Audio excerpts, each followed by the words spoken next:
Bonjour à tous, je me présente, je suis Kempfe Stéphanie, chargée de mission de l'Observatoire Grand Est de la biodiversité à la région Grand Est. Alors mon défi aujourd'hui, c'est de vous présenter ce programme, donc l'Observatoire, en moins de 10 minutes et son rôle dans la centralisation et la production d'informations et de données sur la biodiversité.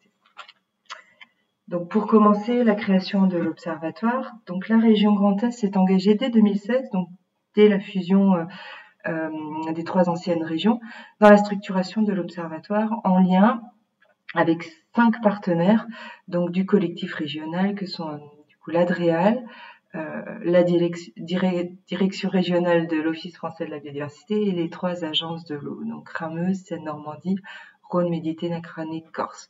Il faut savoir que il existait déjà en Alsace un observatoire via les rencontres alsaciennes de l'environnement.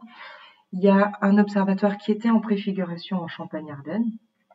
On a sur notre territoire un réseau important d'acteurs, une richesse de données naturalistes, et puis il y avait la volonté politique de créer cet observatoire. Donc tout ça a participé à lancer dès 2016 ce projet. Donc ces objectifs en 2019, on le voit, lorsque la stratégie régionale de biodiversité a été menée, finalement, cette stratégie propose de faire de l'Observatoire régional de la biodiversité l'outil de suivi de l'état de la biodiversité en Grand Est pour orienter l'action. Donc notre observatoire va poursuivre 5 objectifs. L'amélioration de la connaissance, le suivi de l'évolution de la biodiversité, le suivi des politiques publiques, fournir une aide à la décision et diffuser des solutions d'action aux différents acteurs sur notre territoire.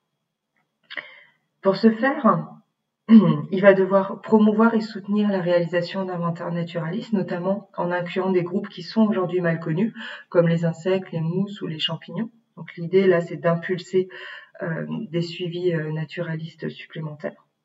Il devra aussi développer des indicateurs de la biodiversité à la fois par milieu et par thématique. Il va devoir territorialiser les informations et les indicateurs afin de fournir des analyses à des échelles infra, donc à des échelles soit de Comcom, soit de parc, même à des échelles communales. Et puis, il faudra qu'il publie ces informations chaque année, donc soit via des brochures, soit via un site internet. Au niveau de sa construction et de sa gouvernance, donc en fait, elle repose sur trois instances spécifiques. Donc on a le collectif régional qui est plutôt qui assure le suivi des objectifs, donc avec les 6 partenaires financeurs. On a une instance, donc le comité régional de biodiversité, qui est là pour comparer les résultats obtenus par rapport aux objectifs fixés et qui pourra proposer chaque année des actions correctives. Donc là, on a vraiment l'idée d'associer plus largement tous les partenaires régionaux pour réaliser un suivi de ce projet. Et puis, il y a le CSRPN qui est là pour contribuer à définir et à prioriser les objectifs scientifiques de ce projet. Et plus largement, dans la sphère du bas, la sphère en bleu, on voit que c'est tous les partenaires qui sont associés, notamment pour faire de l'expertise, de la collecte et de l'analyse de données à l'échelle du territoire Grand Est. Au niveau de son organisation, donc cette organisation a été finalisée là, en début d'année. Aujourd'hui, notre observatoire il se structure autour de 20 thématiques de travail. Donc des thématiques liées à des milieux que vous voyez en vert, donc comme les milieux forestiers, urbains, humides, souterrains. Des thématiques qui sont liées à des menaces, donc en rouge orangé, donc tout ce qui est consommation, destruction des espaces, pollution, fragmentation. On a aussi des thématiques de travail de l'observatoire autour des réponses que l'on peut apporter pour protéger la biodiversité. Donc là, c'est plutôt comment on améliore la connaissance, quelle sensibilisation et éducation faite au public, quel financement en faveur de la biodiversité, quelle politique de conservation. Et puis, il y a des thématiques qui sont plus globales. liées à la biodiversité régionale ou aux fonctions et services écosystémiques. Au sein de chacune de ces thématiques, il y a eu un travail d'identification de ce qu'on appelle les questions évaluatives. Finalement, c'est les questions sur lesquelles l'observatoire va devoir apporter des éclairages ou construire des indicateurs pour apporter des éléments de réponse. Là, l'émission, vous avez 3 thématiques pour exemple. Au sein de la thématique milieu ouvert, l'objectif de l'observatoire, c'est apporter des éléments de réponse, par exemple, aux questions que sont comment évolue l'état écologique et la dynamique des prairies régionales, comment évoluent les cortèges d'espèces spécialisées des milieux ouverts et agricoles. Au niveau des milieux humides, par exemple, c'est comment évolue l'état écologique et la surface des tourbières et des marais. Voilà. Au niveau de la connaissance, quel développement des sciences participatives sur le territoire régional. L'Observatoire a vraiment un rôle de centralisation. Il va centraliser les données, les informations qui sont déjà produites, existantes sur notre territoire, ou il va avoir pour mission de créer les informations qui n'existent pas pour être en capacité de les rapporter et de publier, de fournir cette information aux partenaires sur notre territoire.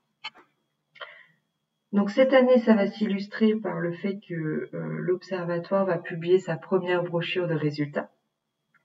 Je vous ai mis pour exemple, parce que j'ai pas le temps maintenant de vous détailler l'ensemble des informations qui seront disponibles, mais par exemple, cette année, la brochure va présenter des informations sur les espèces qui sont présentes en région, sur les espèces qui sont menacées, protégées, disparues. J'ai pas tout mis. Vous voyez là qu'on va publier le nombre de reptiles, le nombre d'amphibiens présents, etc. Il y aura d'autres groupes aussi. Il y a des suivis qui sont lancés maintenant depuis 2 à 3 ans sur un certain nombre d'espèces, soit des espèces communes ou des espèces à forte responsabilité. L'Observatoire va aussi publier ces données.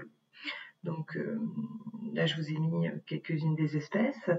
Il y a des indicateurs sur des cortèges d'espèces de milieux spécialisés. Là, vous avez les indicateurs issus du stock, donc qui sont des indicateurs sur les cortèges d'espèces d'oiseaux nicheurs des milieux forestiers, aux milieux agricoles, milieux bâtis. Voilà. Autre exemple, c'est des informations sur la connaissance naturaliste. En 2017, l'Observatoire avait soutenu un programme d'état des lieux de la connaissance piloté par le réseau Donat.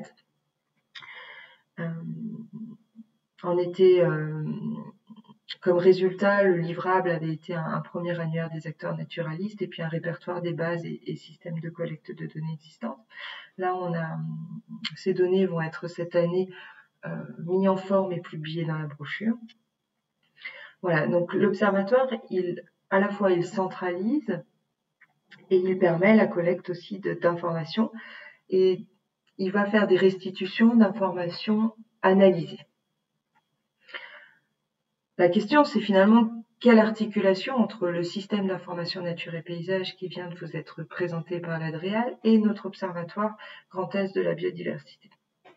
Donc là, rapidement, vous avez à l'image quelque chose qui vous permet de comprendre.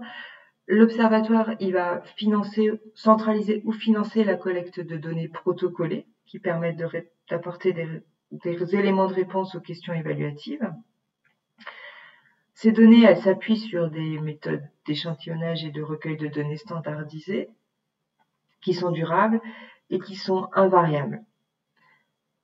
Les données que publie l'Observatoire sont vraiment des données synthétiques. En revanche, comme il permet la collecte de données, il va alimenter le SINP à l'aide des données brutes qui ont servi à produire les analyses.